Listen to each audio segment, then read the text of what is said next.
Você já parou para pensar o que acontece dentro da cabeça de uma pessoa no momento exato que ela sofre racismo?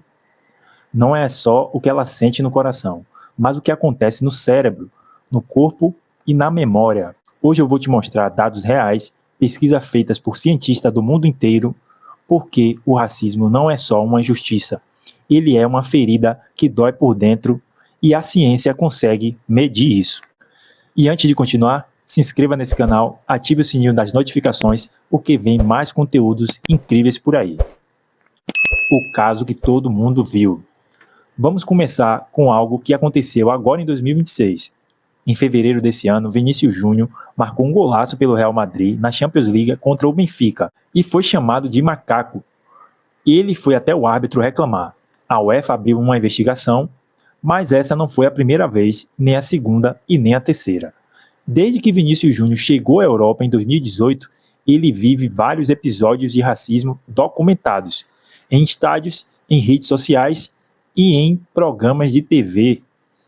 Olha só o que ele enfrentou em outubro de 2021, no El Clássico no Camp Nou. Um torcedor gritou "macaco" para ele quando ele foi substituído. A polícia não conseguiu identificar o autor e o caso foi encerrado. Em janeiro de 2023, um boneco com a camisa dele foi pendurado numa ponte em Madrid, simulando um enforcamento. 4 homens foram multados em 60 mil euros e proibidos de entrar em estádio por 2 anos.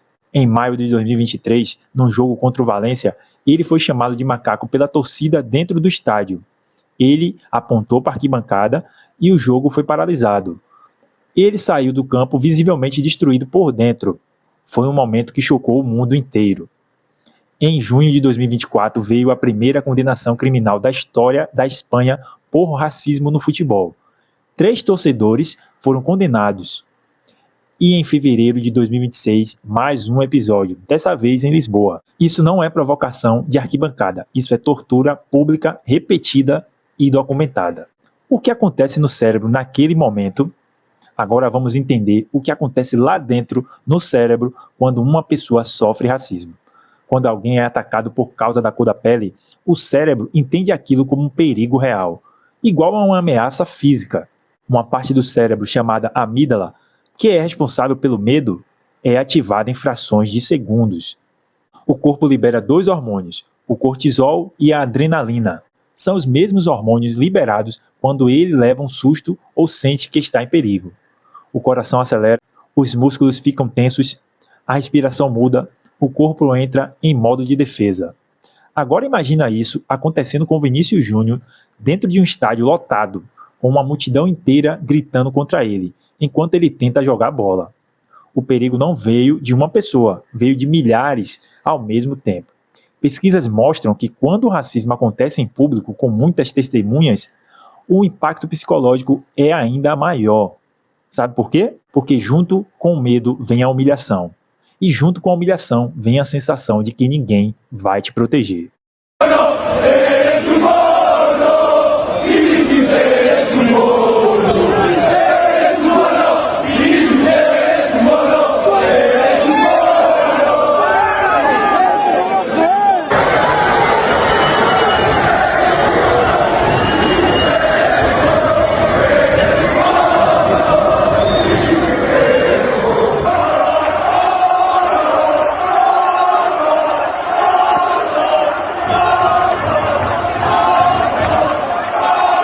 Os 3 pensamentos que vêm logo depois.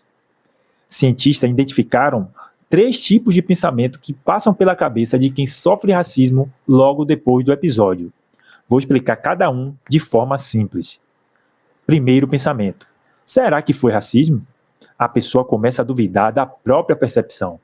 Pensa: estou exagerando? Será que entendi errado? Essa dúvida por si só já machuca. Imagina sofrer uma agressão e ainda ter que ficar convencendo a si mesmo de que ela realmente aconteceu. No caso de Vinícius Júnior, em Lisboa, o árbitro disse que não ouviu nenhum insulto, ou seja, ele foi atacado e ainda teve a dor questionada na frente de todo mundo ao vivo. Isso tem nome na psicologia: gaslighting racial. É quando alguém nega ou minimiza o que a vítima sentiu, fazendo ela duvidar da própria cabeça. É uma segunda agressão dentro da primeira. Segundo pensamento: preciso me controlar, não posso reagir.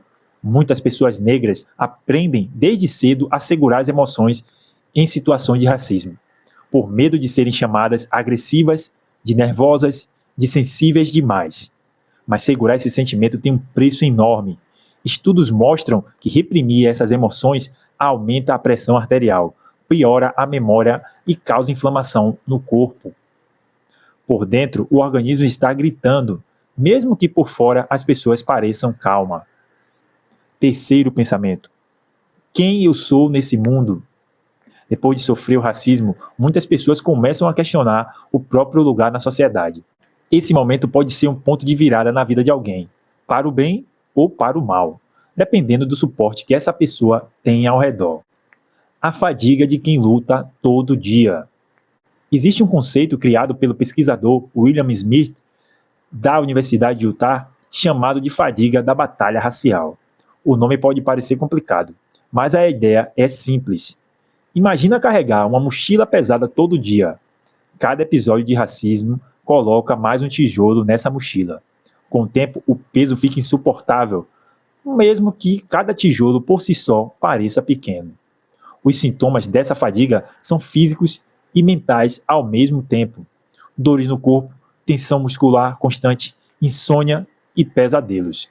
Apesar de ficar sempre em estado de alerta, esperando o próximo ataque, fica difícil se concentrar em qualquer coisa. Agora pensa, como você joga futebol de alto nível carregando esse peso? Em março de 2024, Vinícius Júnior disse publicamente que estava sentindo cada vez menos vontade de jogar futebol por causa de tudo que estava vivendo. Isso não é frescura, não é fraqueza, é o corpo e a mente de um ser humano chegando no seu limite. Racismo envelhece o corpo, literalmente. Isso aqui vai te surpreender. A pesquisadora Arline Jerônimos, da Universidade de Michigan, descobriu em 1992 que o estresse causado pelo racismo envelhece o corpo das pessoas negras mais rápido do que o normal. E décadas depois, outros cientistas confirmaram isso olhando para algo chamado de telômeros, que são como as ponteiras de um cadarço no final do DNA. Quanto menores os telômeros, mais envelhecida está a célula. O resultado? Pessoas negras que relatam sofrer muita discriminação têm telômeros menores. O racismo está acelerando o envelhecimento celular. Ele está encurtando a vida biologicamente. Racismo causa trauma de verdade. Em 2019, a Associação Americana de Psicologia, que é a maior organização de psicólogos do mundo, reconheceu oficialmente que sofrer racismo pode causar o mesmo tipo de trauma que um acidente grave ou uma situação de violência física. Estamos falando do famoso TEPT, transtorno de estresse pós-traumático. O mesmo diagnóstico dado a um soldado que volta da guerra. Um estudo com mais de 81 mil pessoas mostrou que quem sofre discriminação racial frequentemente tem 2,4 vezes mais chance de desenvolver esse transtorno ao longo da vida. Agora junta tudo isso ao caso de Vinícius Júnior. Boneco enforcado numa ponte, ameaças de morte, sons de macaco em estádio, um sistema que demorou anos para levar a sério. Isso não é um episódio. É um histórico de violência acumulada. E quando o sistema falha, tem uma coisa que machuca ainda mais do que o racismo em si. Quando as pessoas que deveriam proteger ficam do lado de fora.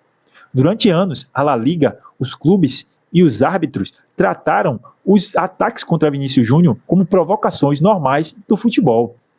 Só depois de muita pressão do próprio Vinícius Júnior, do governo brasileiro, da mídia internacional, é que as punições começaram a vir.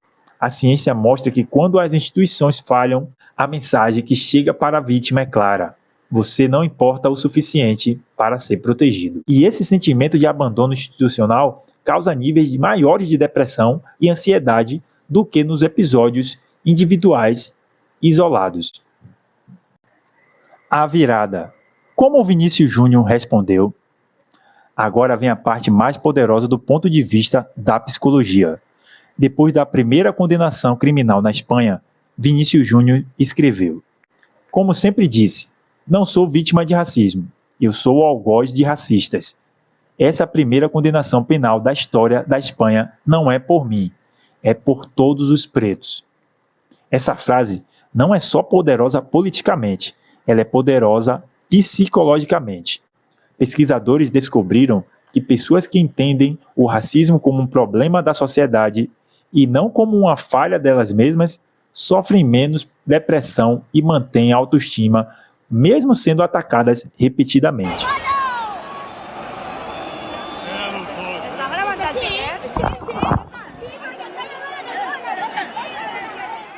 Conversei com a Ana Anjos, autora do vídeo, e ela relatou tudo o que aconteceu dentro do Metsala. Desde o princípio do jogo, desde quando eu cheguei, eu vi pessoas ofendendo o Vini, chamando ele de mono ou até de mona, desde o princípio do jogo o tempo todo. Quando teve o lance da falta, eu ouvi um coro, todo esse setor do estádio que era atrás do gol, chamando ele de mono. Mas o que mais me incomodou era uma criança do meu lado, duas cadeiras ao lado, chamando ele de mono o tempo todo. E eu até interferi, falei com a criança, falei com a mãe da criança, falando que o que eles estavam fazendo não era correto, que eles não podiam ficar chamando o Vini de mono, que isso era racismo. E acho que é tão recorrente e tão normal pra eles que a mãe da criança até me falou que não era ofensa, que eles só estavam chamando ele de um animal. E eu falei que o Vini não era um animal, que eles não podiam chamar ele de mono, e eles continuaram ofendendo ele o tempo todo. E daí eles ficaram super bravos comigo, e eles até quiseram usar como justificativa a comemoração dele, que ele fez assim. E eu falando que isso não era uma justificativa, que o que eles estavam fazendo era racismo, e eles se defendendo, falando que não, falando pra eu sair do estádio, e tentaram pegar meu celular por causa do vídeo que eu gravei, e chamaram a polícia, seguranças e tudo isso, e eles realmente achando normal chamarem o Vini de mono o tempo todo. A equipe que trabalha com o Vinícius Júnior já está ciente do caso e garantiu que vai também enviar uma camisa do jogador para a brasileira. Vinícius não se encolheu. Ele se recusou a deixar o racismo definir quem ele é. Ele transformou a própria dor em luta coletiva. A ciência chama isso de identidade racial positiva e é um dos maiores fatores de proteção mental que existe. Além disso, o apoio que ele recebeu, o movimento Baila Vini, os companheiros de time, o governo brasileiro, atletas, artistas do mundo inteiro, pertencer a uma rede de apoio reduz de forma significativa os danos do estresse racial. Vinícius Júnior é um dos maiores jogadores do mundo e mesmo assim ele precisou passar anos provando que merecia ser tratado como gente. A ciência que você viu hoje mostra que cada episódio de racismo deixa uma marca real no cérebro, no corpo e nas células. Não é frescura. Não é fraqueza, é biologia, é psicologia. E o fato de que ele ainda entra em campo, ainda dança, ainda levanta a voz, isso é a força humana funcionando no seu limite máximo. Mas nenhuma pessoa deveria precisar ser assim tão forte só para existir.